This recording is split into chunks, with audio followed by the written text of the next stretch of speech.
morning, Dzień dobry.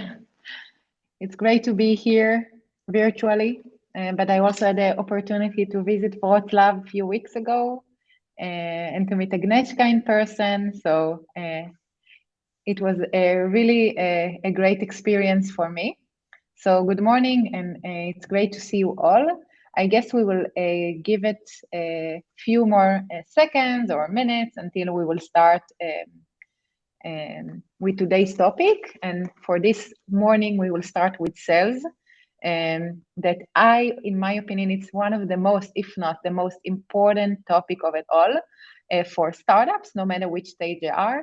So maybe if you can just say in the chat, introduce yourself, where are you from, you have startups, what your startups are doing. So I'll know that I'm not talking to myself here. It's always pretty difficult with online.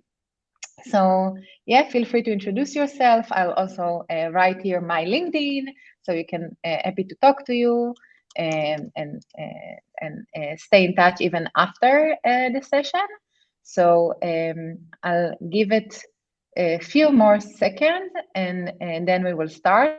Meanwhile, I'll post you my LinkedIn if you want to stay in touch. And until then, I want you to think if you have any kind of like specific questions about sales, especially about B2B sales. So happy to answer them. And I, Elisa, I'm based in Berlin at the moment. So I think the way it will be best to do it is that I will share with you my thoughts and inputs of working in a VC and supporting startups with their sales strategy. And then if you have any kind of question during the session, just put them on the chat. You don't need to wait for me to kind of like stop or something like that. And then I'll go through the questions. If there will be questions that I felt like I didn't answer during my session, so I'll be more than happy to answer them after the talk. So if it's okay with you, I would like to start. So today we're going to talk about sales, which is a topic that, in my opinion, sometimes I just want to make sure that you're all seeing my screen.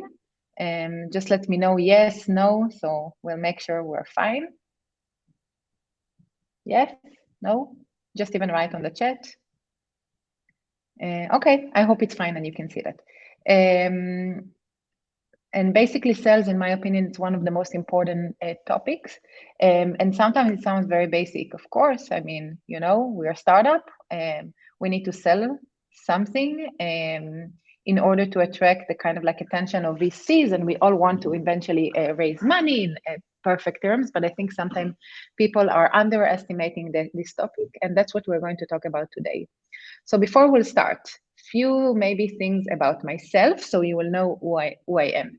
So my name is Mor Eini, and it sounds, I would say, probably a very strange name, but it's a very typical Israeli name. I was born in Israel in a small city somewhere between Tel Aviv and Haifa in the north of Israel, just on the seashore. I was serving in the Israeli Defense Force for 3 years. I was an HR officer, so we can talk about my experiences later there. And I grew in the Israeli smart mobility ecosystem. That's what I was doing for a couple of years, supporting the smart mobility ecosystem in Israel to kind of like expand into different markets and connect them to international investors and organizations. I live in Berlin in the past almost, actually more than 2.5 years, almost 3.5 years, but I don't really speak German. And I don't know how it is in Poland, but in Berlin, actually, you don't really need German to find yourself, especially not in the ecosystem here, in the tech ecosystem.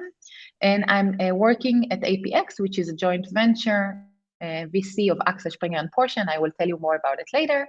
And I really miss meeting people in random events during coffee breaks. I can tell you that I was in Wolf Summit, so it was a very strange event because it was hybrid. So some people I met next to the coffee machine, but some people were online.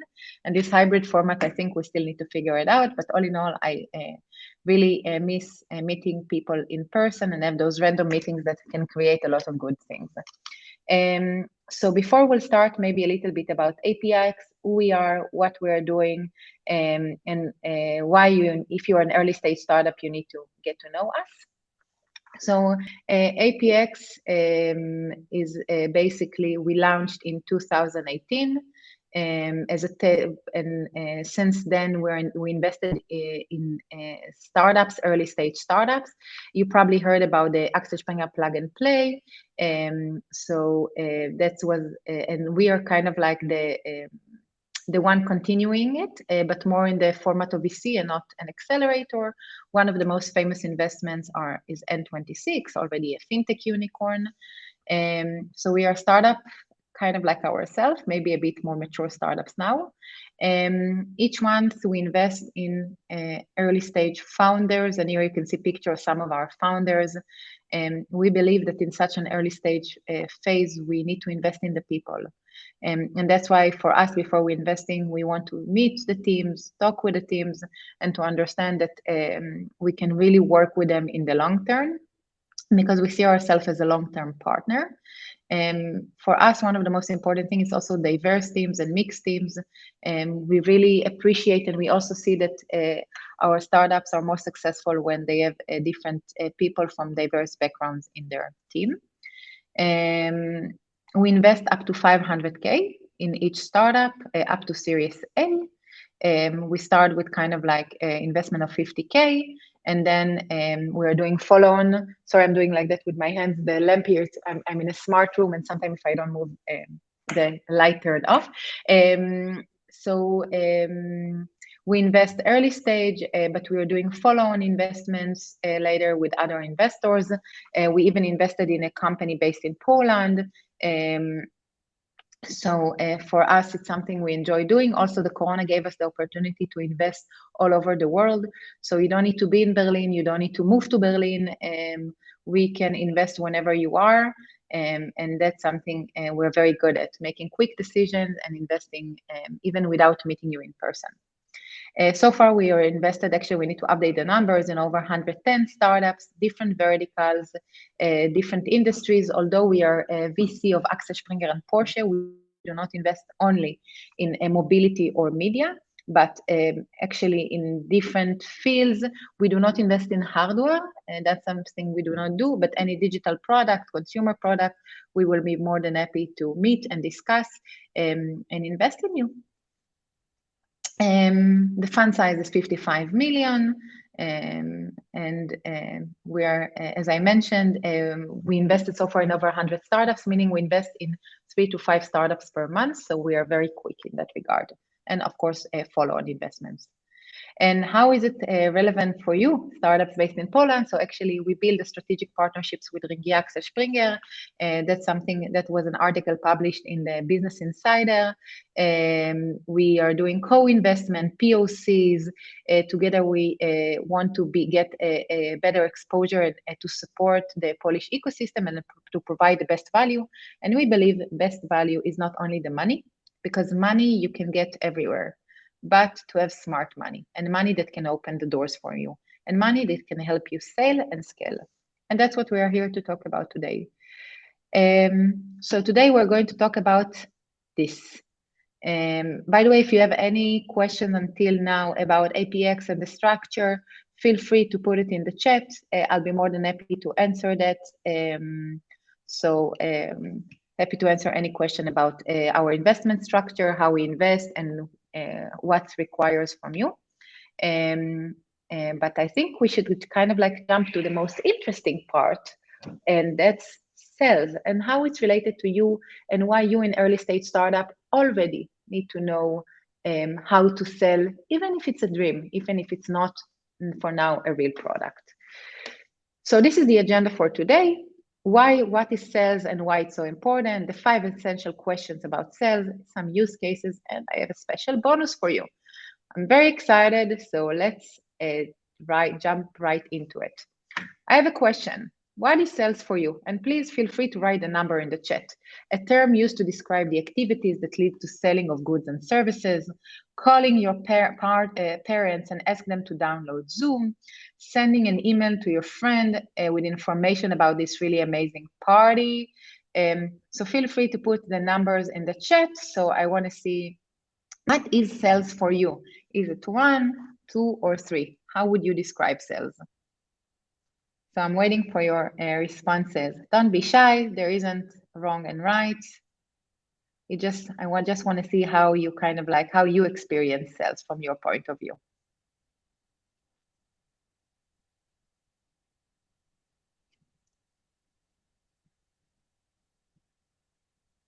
So I don't see here some answers.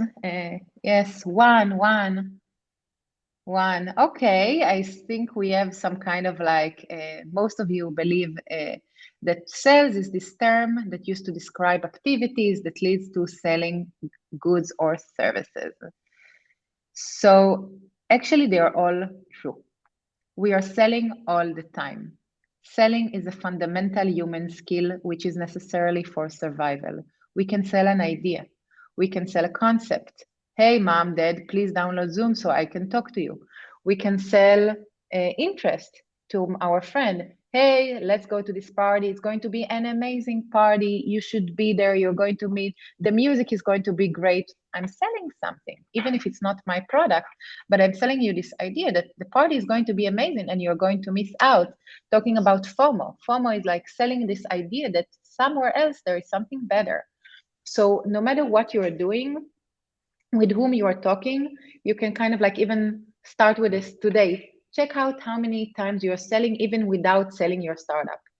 And when we notice that, we can also become better in that, because selling and negotiation, it's also a matter of practice. I'm Israeli. I'm coming from a culture where we negotiate all the time and selling all the time. So for me, I can go to a shopping mall and start to negotiate just for the fun of it. So one of the best tips I can give you is really to practice. Practice how you can sell, practice negotiation, even if in like really daily things life, even with your parents, even with your partners, who is going to wash the dishes, for example. You can totally sell them this idea. That's kind of like one of the most important things about sell. We are selling all the time. But when we talk about startup and now you sell your product or your idea, for some reason, some founders believe, it's very easy. What's the problem in selling something that is obviously going to change the world, in your opinion, right? You have the best idea ever. So, of course, I mean, you can just sell it and people will come and buy you. That's not always the case. And now I'm going to present to you the 5 most important questions you need to answer before selling or before even starting to sell the product or the idea or the MVP, no matter to whom, even if it's to investors or to your potential clients. So let's start with the first one. It sounds very basic, right? Am I solving a problem that exists? You will be surprised. I saw some of our startups that came to us and said, we had this amazing call with this person in this gas station, and he told us that in the gas station, they don't know in the kind of like convenience store in the gas station how many people are entering the store every day and what is it that they are buying. They don't know it. And based on one conversation that they had with one person, they built this entire idea, startup technology. But what happened when this one person went called and they didn't respond? Suddenly, they were stuck. They didn't know anyone to talk to. And then they realized that actually the problem does not necessarily exist. That might be one person problem, but you don't want problem that only serve, or to find a solution for problem that only serve one person.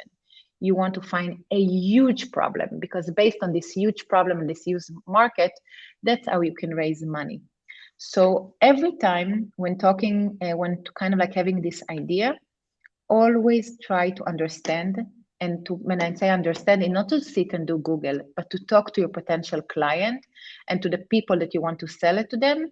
What is the actual problem? How painful it is. So this here you see kind of like the cycle, the life cycle of a startup. So the first MVP, as you can see, is not the final product. It's just an iteration. You have the first MVP, and then you're doing outreach. You're reaching out to people that you think they have this problem. You have this meeting with them. You collect all the data, asking them questions, trying to understand how painful this is, this problem, doing some analytics, and then to prioritize, and then all over again. You need to really meet those people that you identified as kind of like the perfect buyer for you and the perfect user, and to understand what they need. And there is a sentence that says, that I really like to use: if you ask for money, you get advice. But if you ask for advice, you get money. You can never know. Maybe one of those potential clients who later, your potential people that give you feedback, later will be your clients. So always, before even starting with a startup, make sure that the problem, not that only that it exists for thousands and millions of people, and it's painful enough that someone would like to pay for that. So that was kind of like the first fundamental question: am I solving problem that exists? Second one, to whom am I solving this problem for? So at APX, as an early stage VC, after we invest in startups, in early stage startups, we actually work with them on trying to help them to define their problem solution fit. And then we ask them, okay, for who is going to use the product? And then I hear solutions like corporates, all the companies, all the B2B sales. This is not a right answer. When someone is saying, I'm solving a problem to a corporate, I understand that they don't know to whom they solve the problem. Corporates or all the B2B sellers, it's not a person that you actually can send them message on LinkedIn. You need to be very specific.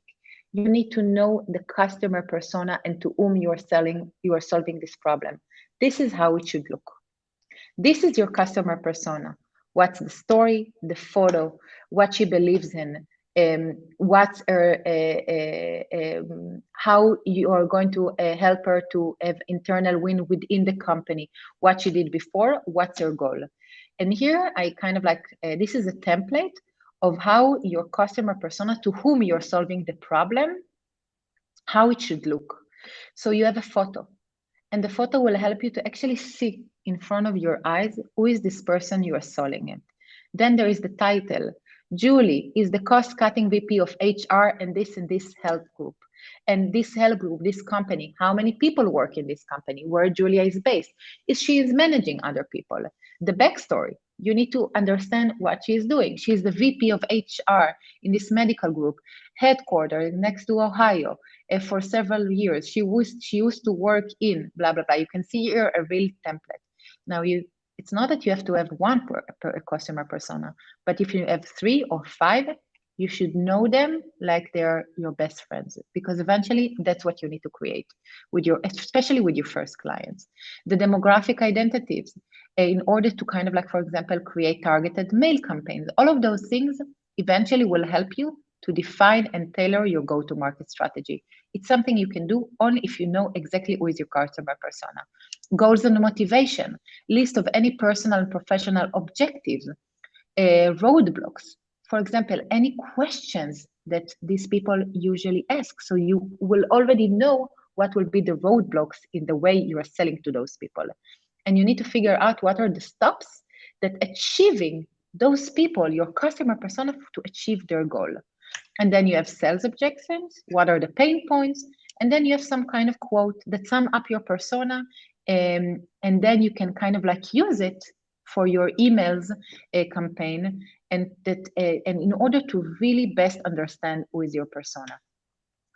To say we are selling to a corporate, this is not a customer persona, and this is not a customer, because corporates are so different. They are based in all over the world. The sales cycles are very different as well. Who is this person with whom is going to use your product?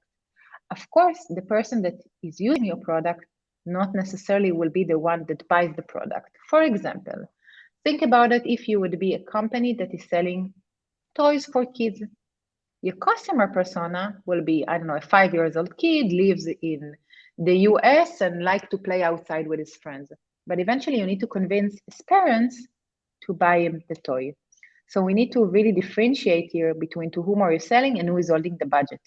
That is something that you will be able to understand only when you know who is your customer persona. So this is one of the most important things. Whenever you are want to sell something, don't ever generalize it and say to all the corporates. It cannot be true.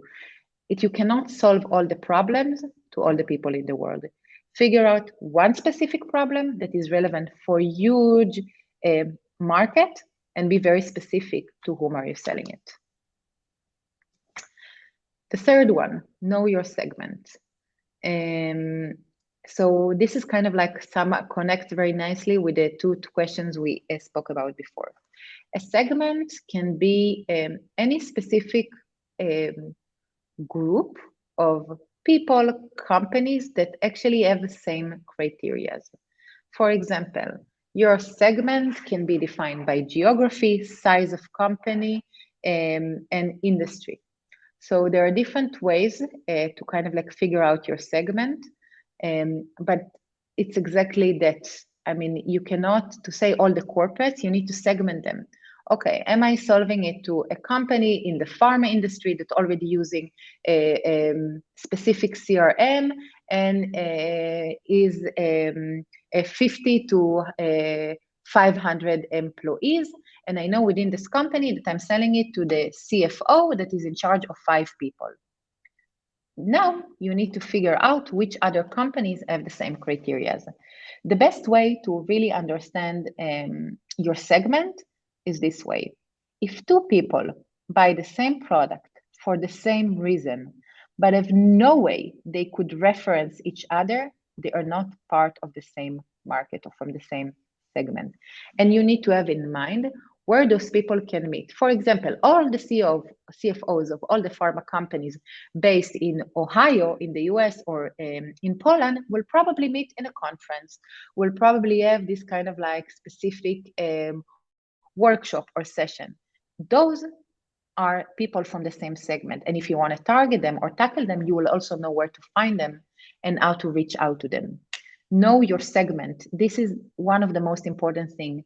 Your beachhead strategy, meaning in which segment do you start? And you don't move to a new segment until you didn't make sure that you at least have 10 to 15% of the segment as your clients. If you're solving an issue to the beauty industry in, I don't know, in Wroclaw, in months, you cannot solve the same problem for the pharma industry in Berlin. It's too many resources, and you just won't be able, especially as an early stage startup, to have all the resource for that. Even think about companies that you know. For example, Uber or Volt, all those companies, they target very specific niche. They know exactly whom are they targeting. Or maybe that's another good example because it's a B2C company, but even a B2B company. Think about companies like, for example, like Monday, a very successful B2B company. They first figure out they're solving the issue for small companies with remote teams that have a lot of projects in parallel. And that's how they define their go-to-market strategy. And until now, only now, after a few years, only when they manage to kind of like have enough of their segment as client, they move to different industries. But you need to be very specific. My opinion, I think Monday also started to do that only for B2B SaaS companies, and now they are moving to different segments. But this is one of the most important things. The fourth question you need to answer, after we figure out the problem exists, we know to whom are you selling and what's the segment. How do you solve the problem better than anyone else? And in that case, I wouldn't even say better. I would say different. We all need to remember that we need to sell our product and the core of the product, not based on the feature of the product, but the essence.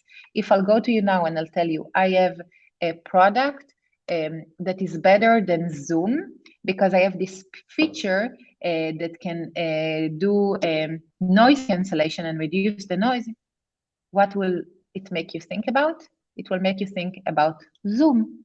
You won't go and buy a new product based on one feature.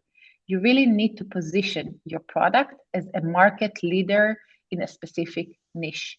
So I wouldn't even say it's better. I would say you need to solve the problem in a different way, to have a different way of thinking when you are selling your product, and to think what it makes it different, the other products that are out there.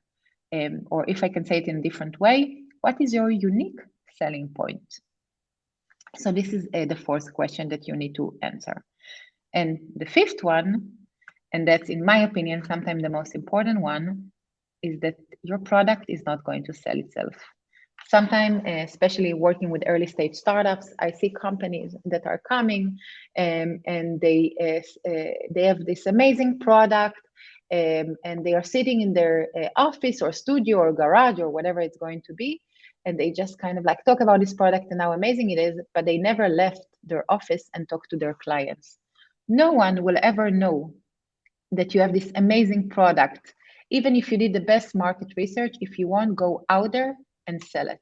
And whenever I see a company saying we are going to solve a problem for a beauty salon, but they never been to a beauty salon, or they never spoke to someone and had his beauty salon for 20 years, and they will never replace it for another solution, they just don't know their clients. And I always say to our companies, and that's take us to this kind of like question, that sometimes a pen and a paper can be the most tough competition, because it's free, it's simple, and you don't need to kind of like start to change all the process. And sometimes for people, especially if you're solving a problem for not that digitalized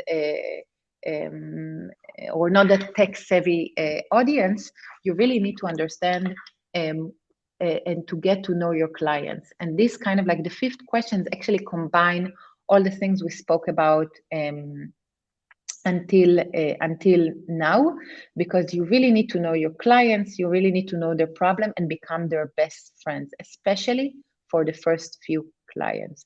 And I can tell you the most difficult thing or the most challenging thing is to actually find those 5 clients that are willing to take the risk with you, willing to try a solution, and they will give you the best feedback you can ever get. So go out there, no matter where your clients, have a call with them, understand their problem, become their best friends. So those were the kind of like 5, in my opinion, basic question that every founder of a company need to ask themselves before even going out there to sell, or even before you buy, you build your pitch deck. And now I promised you a bonus, and that's something that I'm going to share with you. At APX, we have this kind of like small exercise, and I mentioned it before, the problem solution fit. And the problem solution fit is actually how the problem and how you solve the problem with your solution, how fit it is to the problem. And for that, I shared with you the template we are using at APX. I can later share it with you as well. But as you can see, you basically need to fill in the gaps here. You can do it later if you want. You can also share it with me. And here you can see, for example, 4, and that should be a target audience. You cannot say here for all the corporates or for all the corporates in the US. Who is your client? To whom are you solving the problem? It's a constant challenge too. What if the problem really exists? When they are doing this kind of, when they have this challenge, every time, every week, every day, what is it that they are doing that you can actually help them to optimize, to solve, or to reduce? This is especially true if, and here we're talking about the segment and the niche.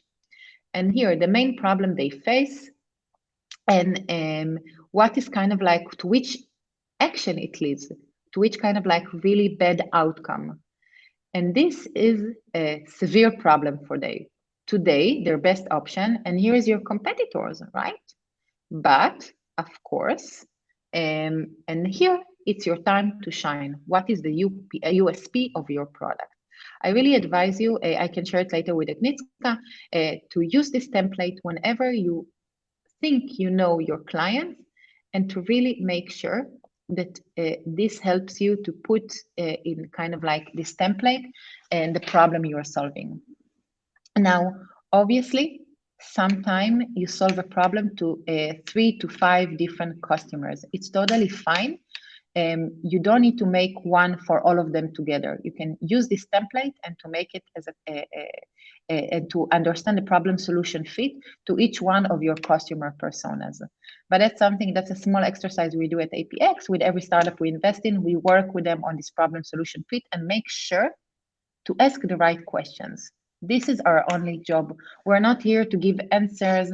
We're not here to tell you what to do, but to ask the right questions that will help you think in a different way on your venture. And another thing I was thinking to do is to share with you real life examples of 2 of our companies and ask you, based on what we just discussed, what do you think were the problems there, on which questions they didn't answer? So we have the first company, Humpty. And Humpty is a project management tool to manage CAD designers. The team is 2 co-founders, both engineers. The customer persona is head of engineering in an SMB that have active CAD project and manage 5 to 50 people. They have 0 traction. And their explanation is why they don't have any clients. Due to Corona, all the big industrial events are canceled, and therefore we cannot find good leads. Now I want you to think about, based on the question that I just kind of like raised, what do you think is the problem? Why do you think that they don't have clients, based on what we just spoke? You can write it in the chat. I can give you a few minutes to kind of like think about it. Write it in the chat based on the 5 questions: the problem, the market, the customer persona, the segment, and your product will not sell itself. Why they cannot sell their product? You are more than welcome to put it in the chat. I'm going to look at it now.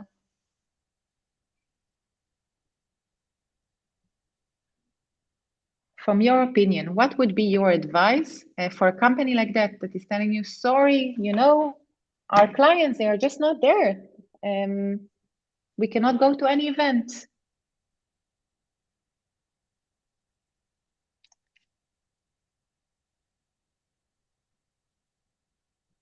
I'll give you kind of like a few more seconds, and then we can discuss it.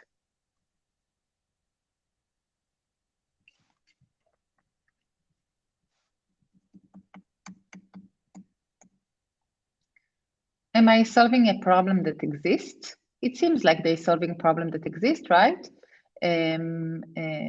Or based on what they are saying, based on their background. Of course, we do not know from the information that I gave you. To whom I'm solving the problem for, you saw that they were very specific. They know they're selling it, and that's kind of like also their segment. It seems like they know their segment, and we're solving it for a company that have CAD designer, 5 to 50 people doing project management, so they know their segment. I'm not sure they know their customer persona, right? The fact that you know the segment doesn't mean you know to whom to sell. Are you selling it to the CEO?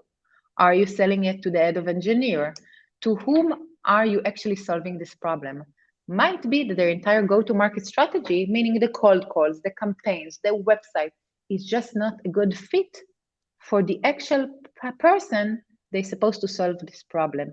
And this person is title, her title, a role is changing based on the segment. And in my opinion, also, it's the 5th one. They said, you know what, events does not exist because of Corona. Okay, but what, the people stopped working? They don't go to events, but maybe you can do webinars. Maybe you need to work on your email campaigns, maybe on LinkedIn. The fact that the world has changed and shifted doesn't mean things are not happening. It doesn't mean that those people are not gathering, maybe online, and this is not the product, even the best as it can be, and the research that you did. Even if those events doesn't exist, okay, let's find other ways to make sure that I'm getting to the right person. So in my opinion, it's a combination of 3 or 5, but happy to hear your answers if you have another thoughts about it. And then we have the second company, actually, which is Dumpty. Employees interaction and engagement platform that will revolutionize the way employees are recognized and the way people interact with each other in organizations. Sounds like cool, right? Especially in Corona time, how do you interact with the employees and how do you create more interaction? We have 2 co-founders, marketing and HR, seems pretty strong. Customer persona, head of HR in SMEs in the DACH region. Traction, 0. The founder's explanation, we had a lot of calls with HR different companies, but they are telling us it's not relevant for that moment. So if you go back to our question, first of all, this is not a good segment. Head of HR and SMEs in the DACH region, it can be a company, it can be Google based in, no, Google not SMEs, but the SMEs, it's also a very big definition.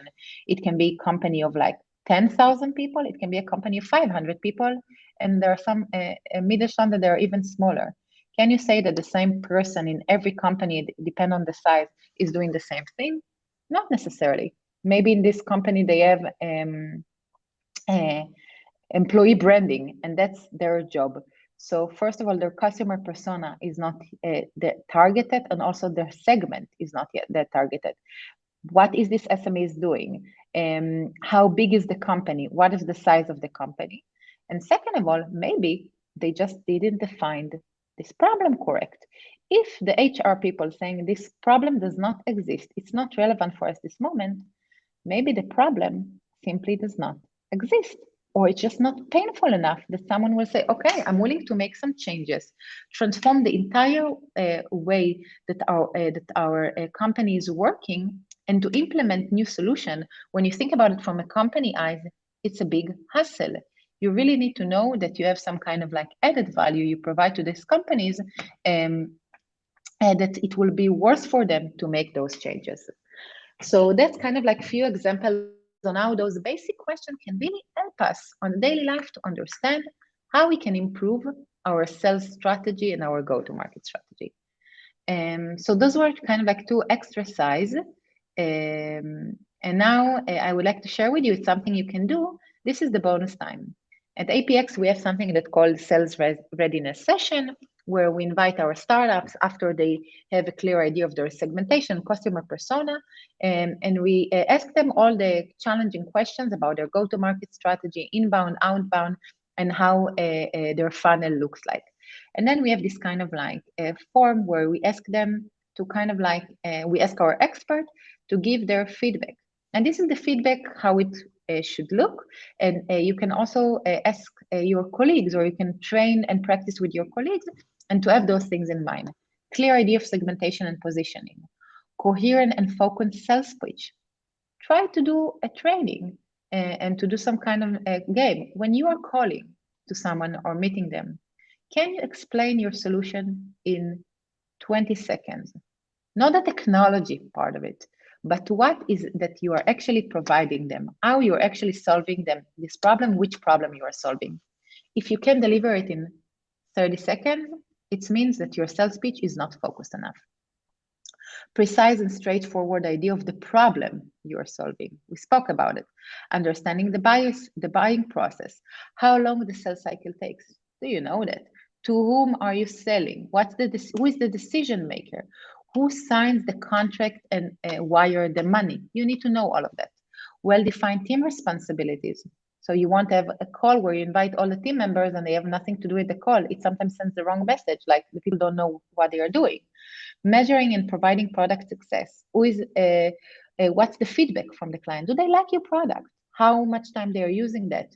Use all this data. What do we get? Where do we get this feedback from? After how long? Who is in touch with them? So basically, that's how we do it at APX. And we want to make sure that our startups, when going to raise and going to sell the product, they know exactly how to sharpen their pitch and to come the most prepared for the session. And the best advice I can give you is, and that's something, there is a very famous Israeli movie about this swimmer that is going to a swimming competition. And then he asks his mentor or coach, okay, you know, what's the strategy? And his coach telling them, you start as fast as you can, but you only go faster. Always be ambitious and have high goals and vision. It might not work, but it will guide you to where you need to get. And that's what I believe in, and I'm very happy to share it with you today. So thank you very much for being here with me. I hope it was interesting, and I'm more than happy to answer your questions now. So feel free to write them in the chat. I think there is one question I can start with. How to really find the first prospects. In your opinion, is it necessary to be from the inside of the industry? We would like to start a startup in it. Is it possible for the first year students to start a startup? Okay, a lot of questions. Let's start from the last one, actually. Is it possible for first year students? Of course it's possible. Everything is possible. But when you'll go to investors, they would want to know that you're fully committed. We wouldn't invest in a startup that the founder is saying, yeah, we are also students, because to be a founder of a startup and a CEO, it's like 200% full-time role. You cannot do it while doing other things. So I would say that eventually you can start as a student, but then eventually you will have to choose where do you want to kind of like invest most of your time and your effort and your resources. You want, for the long term, you won't be able to do both. How to find the first prospects? Introduction, especially warm introduction. You need to know the industry.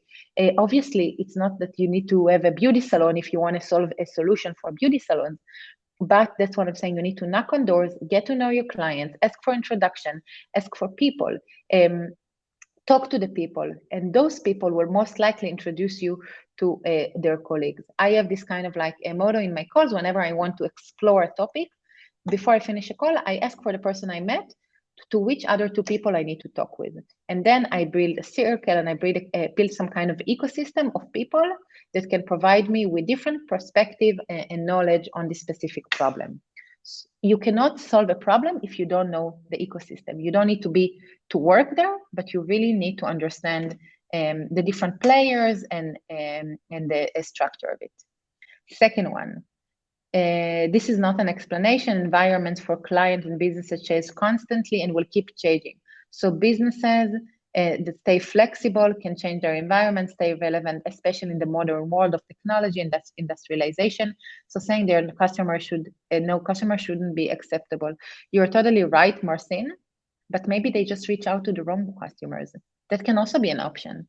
Might be, and I don't know how it is in Poland, but in Germany, we have these old traditional companies that didn't change in the last 150 years because they are doing something that is really not that technology, maybe something that is a bit more industry heavy. And technology is changing, but not that often as we are used to.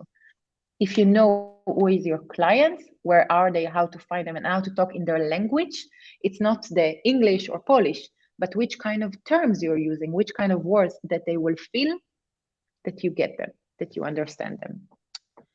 Another question, how many people opinion is needed to conclude that the problem is really their problem? I heard a group of 10 is enough. I don't agree.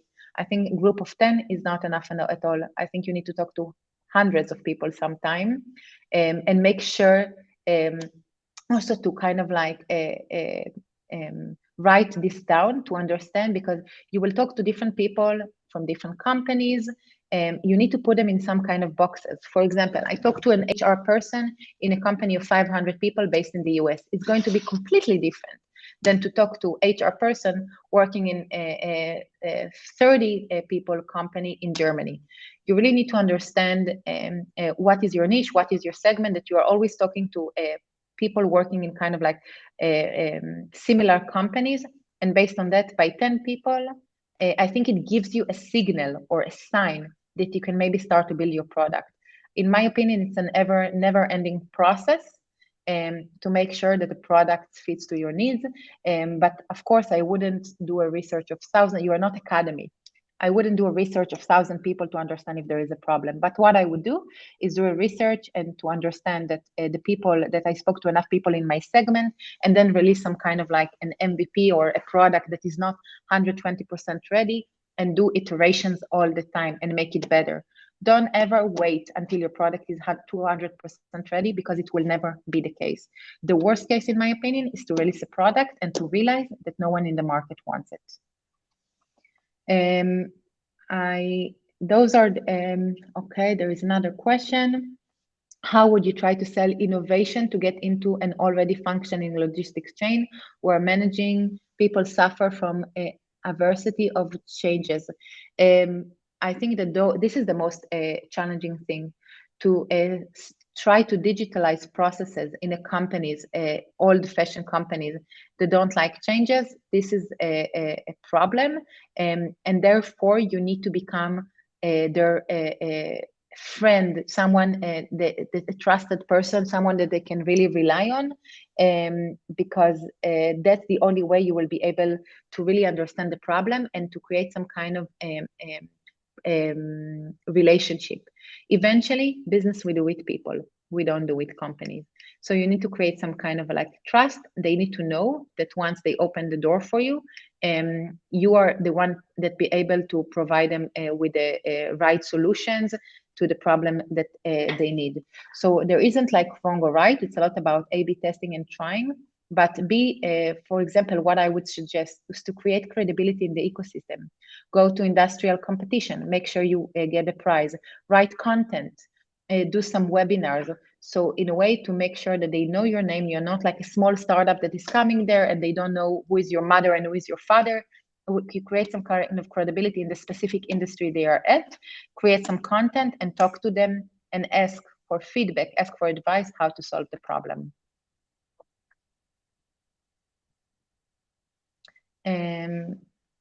I see, sorry, there are other questions.